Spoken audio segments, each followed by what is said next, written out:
que estás al pendiente de esta conversación, pues mucho, ¿no? Mucho que ha generado. Veo muy rabiosos a los Riva Palacio, a los de Mauleón. Me sorprendió a Samarripa la forma en la que ha escrito su editorial en el periódico Reforma, pues Anabel Hernández. Bueno, de esto y mucho más hablaremos con el maestro Ricardo Sevilla, periodista de larga trayectoria, escritor, columnista, fundador y conductor de su espacio en YouTube, Los Datos Duros, y orgullosamente miembro de esta familia sin censura. Además, el terror de la fachiza en la X, antes Twitter. Hablaremos de esto y del gober precioso que pues resultó tan precioso que ya lo ayudaron en el Poder Judicial que encabeza Norma Piña. Mi querido Ricardo, ¿cómo estás? Te mando un abrazo. Estoy muy bien, mi querido Vicente, público memorioso.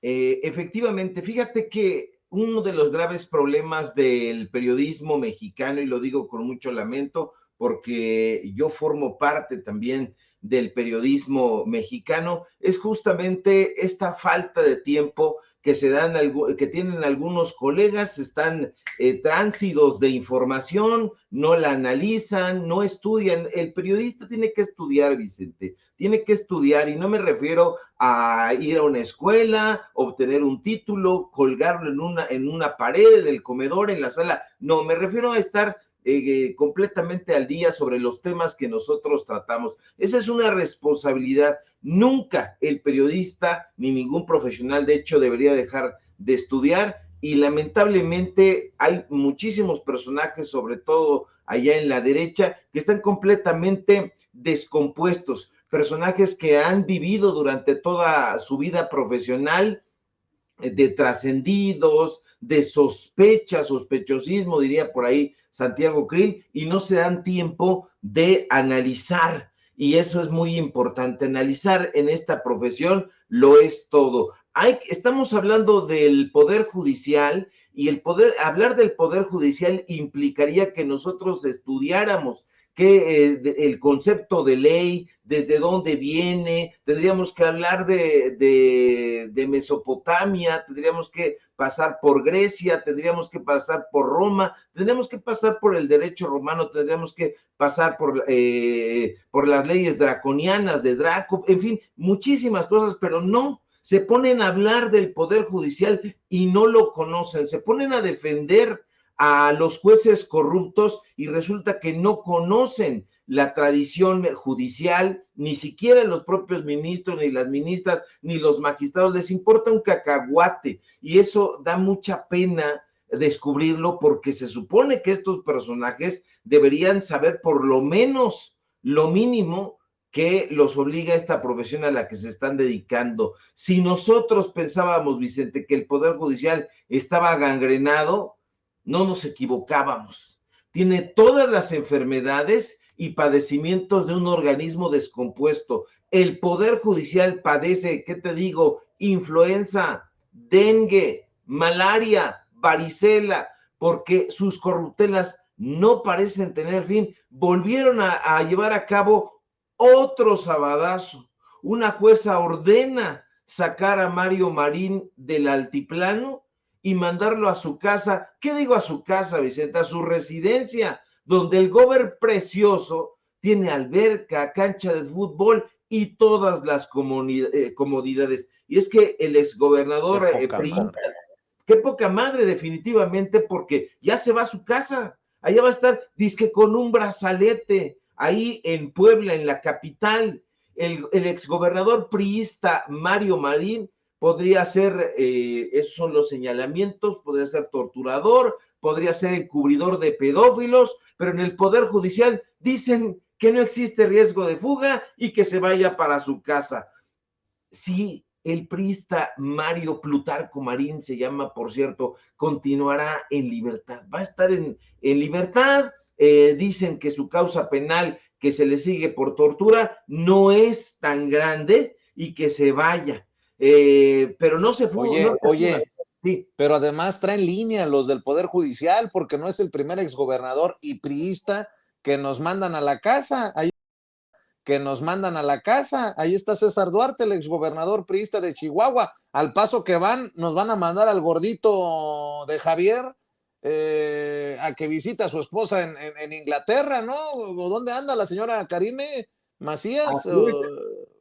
Se supone que debe estar en Inglaterra, pero se ha de estar paseando por Europa, escribiendo cartas que merece prosperidad y no sé cuántas tonterías, pero se van para su casa efectivamente este tipo de personajes con la anuencia del Poder Judicial. Por eso siempre es muy importante hablar del Poder Judicial gangrenado, que no solamente está podrido en el Poder Judicial de la Federación, hay que echarle un ojo también al Poder Judicial local, qué es lo que está sucediendo en los tribunales estatales, qué es lo que está sucediendo en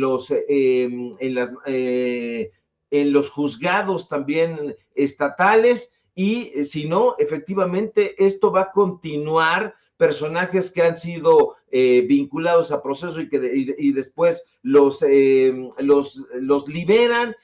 No se van solitos, eso hay que decirlo. Cuentan con la ayuda del Poder Judicial, cuentan con la anuencia de diversos juzgadores. En el caso de Puebla, en el caso de Mario Marín, pues esta juzgadora tiene nombre y apellido. Ella se llama Angélica del Carmen Ortuño Suárez. Aquí la tengo apuntado porque son tantos los personajes. Ella es jueza de distrito allá en Quintana Roo.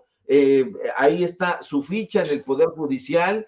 Esta juzgadora es la que decide liberar a Mario Marín con el argumento chafa de que el delito que se le acusa no merece prisión preventiva. Con todo el cinismo del mundo, en su exposición de motivos, la jueza Ortuño asegura que con las medidas descritas, pues no existe riesgo de fuga. Y fíjese cómo son las cosas de curiosas o de sospechosamente coincidentes. Días antes, también fue liberado el jefe de la policía, Adolfo Carán Beltrán, acusado precisamente de liderar el operativo de traslado de la periodista Lidia Cacho de Cancún a Puebla, en cuyo trayecto Lidia, una periodista polémica, eso hay que decirlo, pero más allá de toda esta polémica, esta periodista habría sido sometida a tortura física y psicológica, exactamente igual que todos estos personajes. Se van a su casa,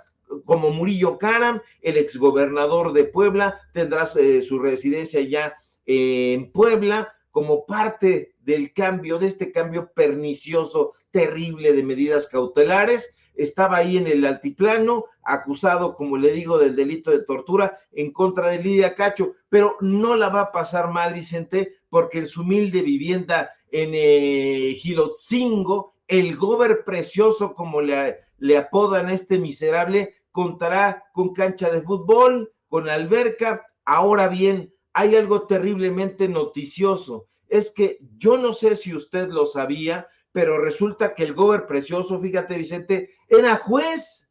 El gober precioso era juez y era notario. Y precisamente por eso, actualmente Mario Marín tiene amigos y muchísimas influencias en ese gangrenado poder judicial. Pero usted se preguntará, ¿cómo que fue juez Mario? Y yo le diré, sí, así es. En este mundo bizarro de la política mexicana, resulta que el exgobernador priista acusado de tortura fue juez de lo familiar en Puebla, pero además de eso también fue secretario general del Tribunal Superior de Justicia en ese estado. Es irónico, Vicente, absolutamente hilarante, dolorosamente hilarante, que Mario Marín, antes de haber sido gobernador de Puebla, haya llegado a ser juez y notario. Él mismo se dio el permiso en la notaría. Además de todo, tenía esa notaría, es la notaría pública número 53, estuvo funcionando incluso cuando este personaje tenía ficha roja de parte de la DEA, lo andaban buscando por todos lados, no lo encontraban. Ahí estaba la notaría. Hasta 2019 fue atendida por su suplente, el notario suplente Vicente Manuel Gil, y así pasó mucho tiempo operando esa notaría, y no fue sino hasta mayo de este año cuando la Consejería Jurídica del Gobierno del Estado de Puebla, durante el gobierno, también hay que decirlo y destacarlo, de Sergio Salomón, cuando se emite una convocatoria para la asignación de 7 patentes notariales que hasta ese momento se encontraban vacantes, y justamente ahí estaba la notaría que pertenecía a Mario Marín. Ahora, hay una cosa bien importante, Vicente. El presidente López Obrador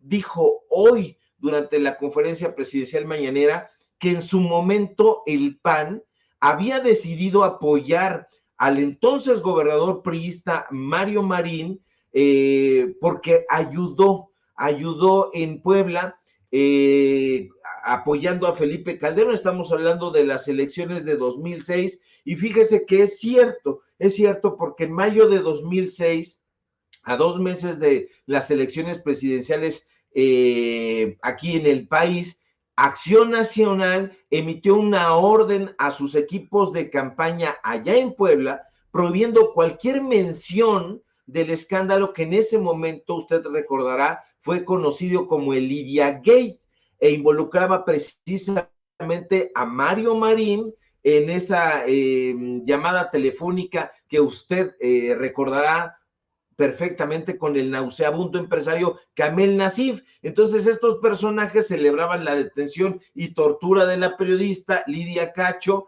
quien había denunciado en redes sociales, en una serie de reportajes que después fueron a dar al libro Los demonios del Edén, actos de pederastía que incluían a figuras muy poderosas. Ahora bien, esta frase sale a relucir en esa llamada El Gober Precioso. Los panistas, por órdenes de Vicente Fox, dijeron: no se va a tocar ese tema, la frase va a ser censurada. Ahí está la información dura. Hubo varios señalamientos, varias crónicas que hicieron allá en Puebla, muy interesantes, por cierto. La orden habría venido, Vicente, directamente de Los Pinos, directamente de la oficina de Vicente Fox, pero ya el escándalo estaba ahí, ya había trascendido en la opinión pública, pero ahí está este personaje, ya se va a su casa, y todavía salen en estas defensas estúpidas en la derecha. Por eso digo, nosotros estamos aquí tratando de entender todo. Aquí tengo hasta una lista de lo que hay que leer. Estoy leyendo la Antígona, estoy leyendo El proceso de Kafka, Los dioses justicieros, a Marx, estoy leyendo a Yocasta, a Yo acuso de Solá. Estoy haciendo toda una investigación, porque es muy importante darle a conocer a usted con datos duros cómo viene este asunto de la justicia, desde cuándo están los jueces corrompidos, y es una cosa terrible, Vicente, pero desafortunadamente ahí en la derecha opinan pensando solamente en la cartera. Yo aquí tengo mi cartera, está descosida, no tiene lana, pero están pensando en la cartera nada más. Entonces, estos personajes, en el intento de salvar los últimos bastiones, están tratando de defender este símbolo que ya se ha convertido el Poder Judicial de la corrupción. El sistema político mexicano no puede continuar teniendo a personajes que en su momento fueron jueces y que fueron apodados el Gober Precioso y que estuvieron vinculados a redes de pederastía, y un asunto completamente nauseabundo. Ahí están las informaciones, ahí están los datos duros, que no vayan a decir que son los chairos, que son los periodistas de la izquierda, que no. Esto en su momento fue incluso avalado por el propio secretario de Gobernación. Usted lo recordará, tristemente célebre, Carlos María Abascal. Carlos María Abascal habría llegado al propio Puebla en un helicóptero. Mario Marín pensó, de acuerdo con las crónicas que están ahí registradas y que ya nadie lee, que iban a pedirle la renuncia, pero no, fueron a pedirle ayuda porque estaban en estado de pánico. Entonces le fueron a pedir ayuda, querían que ganara Felipe Calderón, porque Andrés Manuel López Obrador caminaba en el primer lugar de todas las encuestas hacia el Poder Judicial Federal. Entonces no querían que ganara, desde entonces estaban pensando en descarrilarlo, Y ahí están las informaciones, pero evidentemente Felipe Calderón, Vicente Fox, Acción Nacional no van a querer hablar sobre este tema, y los otros que tienen una memoria selectiva van a querer arrojar paletadas de arena sobre este tema, pero nosotros no vamos a cesar de informarle a usted con datos duros y sin censura sobre lo que está sucediendo en ese poder judicial al que urge definitivamente reformar. Y nada más porque hay una persona, una colega periodista, que definitivamente está al pendiente de este caso, hay que mencionarla, Lidia Cacho, ¿no? Norma Piña, la ministra presidenta de la Suprema Corte de Justicia de la Nación, escribió en redes sociales: la independencia judicial no es un privilegio, es el principio que garantiza una adecuada impartición de justicia para hacer efectivas las libertades y la igualdad de las y los mexicanos. Y Lidia Cacho, la figura central, la víctima de estos personajes políticos, empresariales, que ella denunció y exhibió, escribe: sí que es un privilegio para los más poderosos, lo sigue siendo. Ahora mismo la jueza segunda de distrito de Quintana Roo está liberando a mi torturador Mario Marín, al que me ha mandado matar para callarme, para proteger a Kamel Nasif Marín, que estuvo prófugo de la Interpol. No es peligroso, según la jueza Angélica Ortuño. Y con justa razón. Habrá ocasiones en las que no estoy de acuerdo con las opiniones de Lidia Cacho, pero aquí, ¿cómo regatearle la solidaridad y, pues, de alguna manera juzgar su molestia, su enojo? Por cierto, al que también quieren embarrar es al gobernador electo de Puebla, a Alejandro Armenta, que en conferencia tuvo que desmentir a sus odiadores. Esto fue lo que dijo hace rato. Bueno, es una retórica que se dio en campaña, el tema del exgobernador. Es un proceso en el cual no tengo ninguna injerencia. Soy gobernador electo, no ministerio público, ni juez, ni pertenezco a la Suprema Corte de Justicia de la Nación, ni tengo representación en el Poder Judicial. Por lo tanto, no puedo atender un tema que no es de mi competencia. La señora Lidia Cacho tiene todo mi respeto, tiene toda mi admiración por su lucha a favor de las mujeres, y tendrá siempre la señora Lidia Cacho los brazos abiertos del gobierno del estado para impulsar desde Puebla cualquier lucha a favor de la justicia y a favor de las mujeres de Puebla. Fui el primer diputado que en su momento solicitó la alerta de género en Puebla desde el 2016. Así es que en esa congruencia yo estaré atendiendo los temas. No tengo ninguna opinión al respecto porque es materia judicial, y como yo represento al Poder Ejecutivo, o representaré al Poder Ejecutivo. Bueno, pues ahí están las declaraciones de Alejandro Armenta. ¿Con qué cerrarías? Oye, por cierto, maestro, qué bueno que hacemos lo que hacemos. Y grábeme, don David, porque aquí exhibimos a los hipócritas y mentirosos. Y en esta ocasión voy a echar mano de un amigo que también es tu amigo, el abogado César Gutiérrez Priego.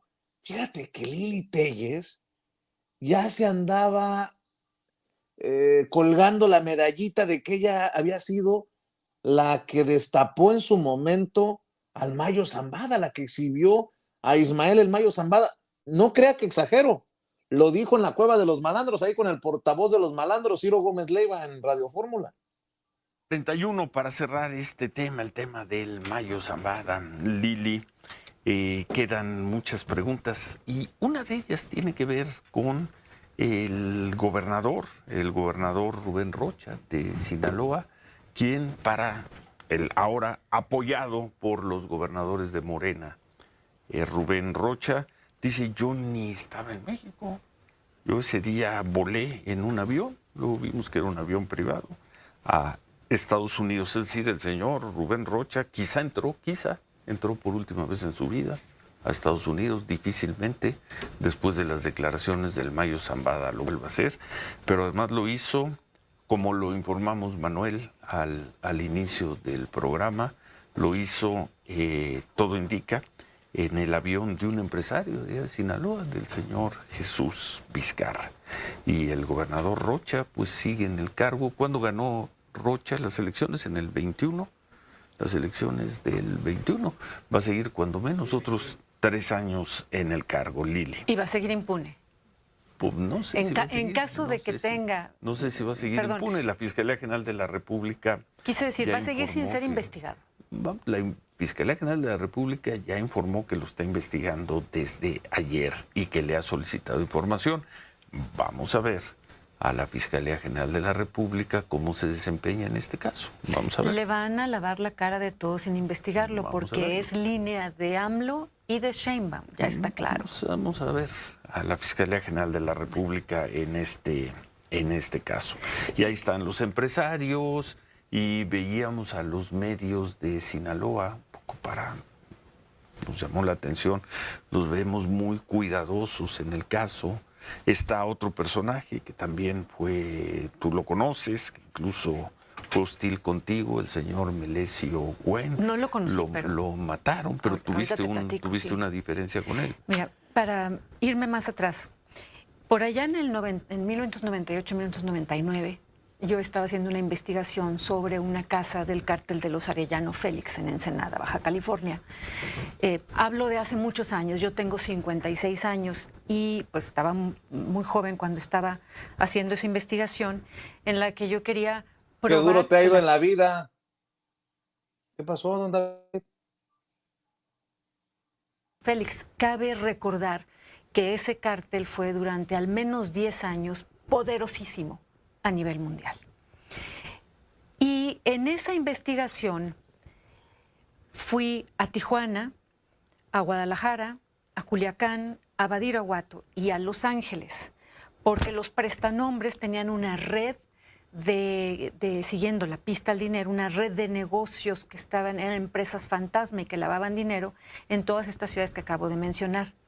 En el transcurso de esa investigación, cuando fui a Culiacán y a Badiraguato para recopilar testimonios y conseguir más datos, me apareció algunas personas me mencionaron a un tal Mayo Zambada. Digo un tal Mayo Zambada porque en aquel momento su nombre no era del dominio público. A mí me llamó la atención porque es un nombre, el apellido es muy particular, Zambada. Y yo recuerdo que tomé nota en mi libreta como reportera y me señalaron las personas que consulté por allá los lugares donde este señor Zambada lavaba dinero.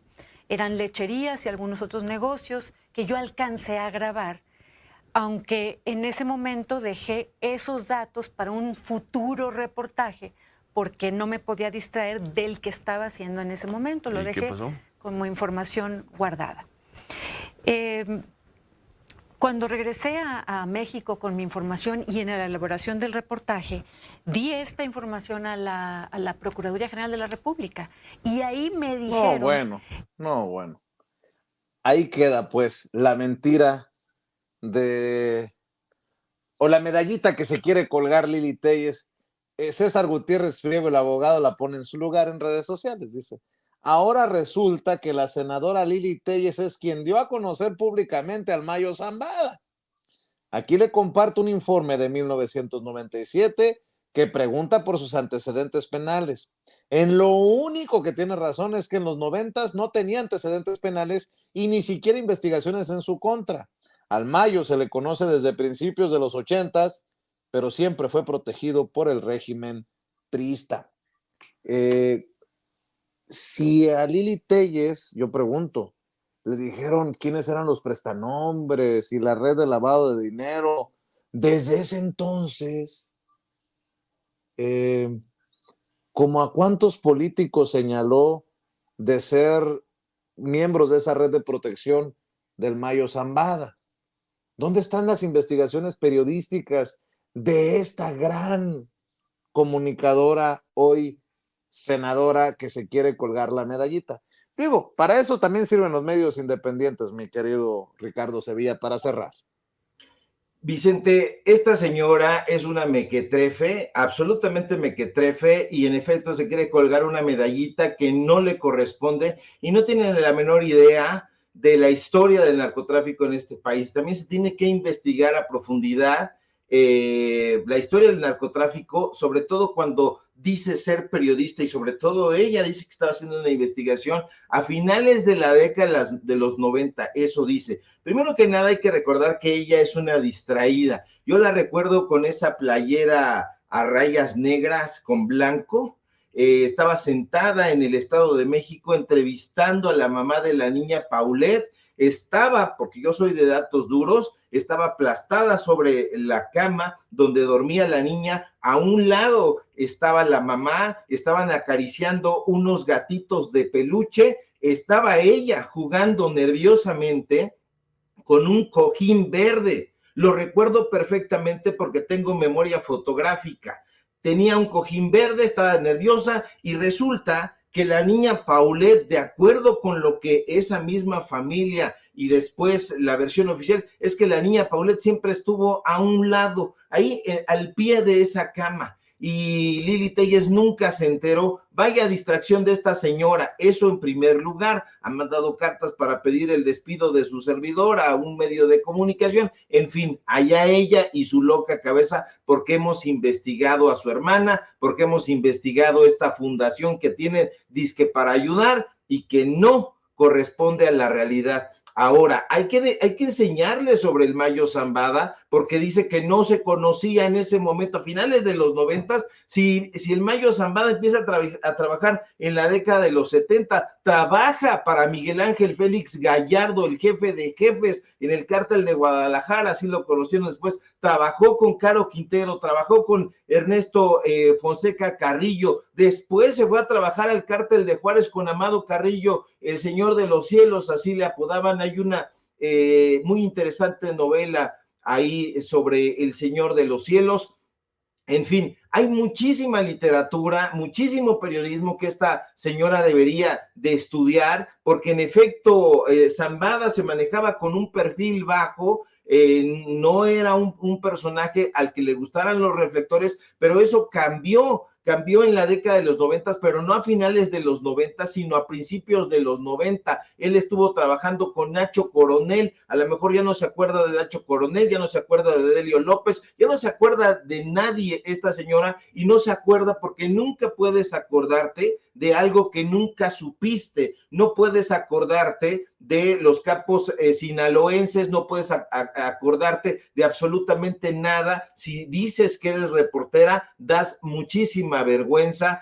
La historia del narcotráfico en este país es sumamente compleja y la tienes que estudiar si vas a informarle, pero evidentemente sí se lo vas a decir a Ciro Gómez Leiva, que siempre está nervioso, que siempre está adulador con los medios de comunicación corporativos donde trabaja, y si se lo vas a decir a su chacho que es un imbécil, pues entonces te lo van a creer absolutamente. Pero acá, de este lado, en los medios de comunicación independientes, sí le vamos a enmendar un poquito la plana, porque no tiene idea de quién era el Mayo Zambada. Ese reportaje efectivamente yo nunca lo vi, no tengo yo conocimiento de su existencia, pero debería de estudiar un poquito más en lugar de estar tratando de colgarse medallitas como pretende hacerlo. Y que bueno, saludos a César Gutiérrez Priego, que siempre está muy atento, quitándoles la máscara a estos fascinerosos.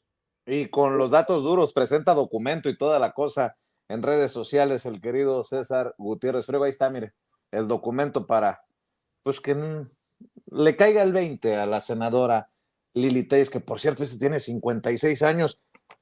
Con mucho respeto, senadora, pero yo puedo estar, ¿cómo dijo usted? Que me consideraba más alto, chaparrito, pero usted la veo más golpeada por la vida que a uno, y conste que estoy barbón, panzón, canoso, Lili. Por favor. En fin, mi querido Ricardo Sevilla, ¿por qué no cerramos invitando a la audiencia de Sin Censura a tus hilos en redes, a tus informativos, a tus esfuerzos, maestro?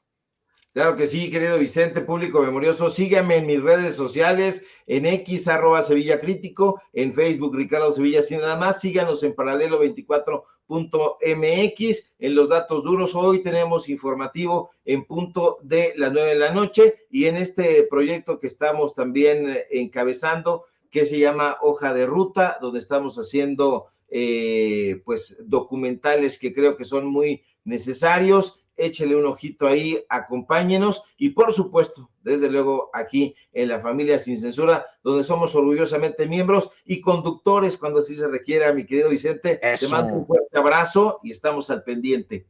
Como dice la raza en redes, eso mamón. mi querido Ricardo, tú sabes que te agradezco en el alma y pues nosotros siempre, Toño, tu servidor, Ceci, don David, con la confianza de que hay ese compromiso con la audiencia. Gracias por sacar adelante junto a Paco estos días y nos vemos pronto, hermanito. Un abrazote, mi querido Vicente. No hay nada que agradecer. Estamos para eso y formamos parte de la familia Sin Censura. Seguimos al pendiente. Gracias, el maestro Ricardo Sevilla hablando con nosotros sin censura.